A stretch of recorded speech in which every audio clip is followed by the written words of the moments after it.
Today we start how to install black box exporter. So why need a black box exporter? So black box exporter is used for monitoring for website. Okay, so simple. You search in Ubuntu system apt search.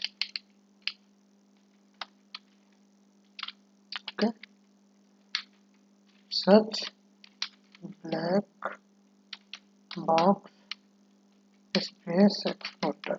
Okay, just press enter and you can see Prometheus black box exporter is here.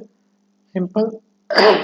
You install black box exporter, Prometheus black box exporter.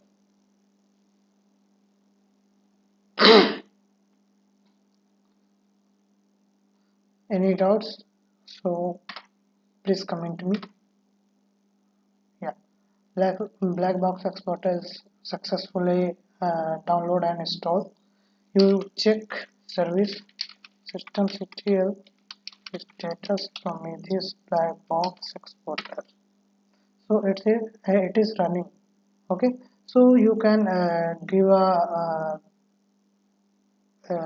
this you can see config file here. You can I'm using this. Okay,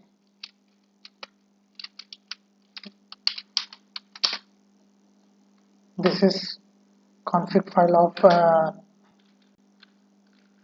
what black box exporter. Okay, I hope you understand what I do. Simple. I install Prometheus black box exporter. It is used of monitoring for website and your sites and anything. Okay, thanks.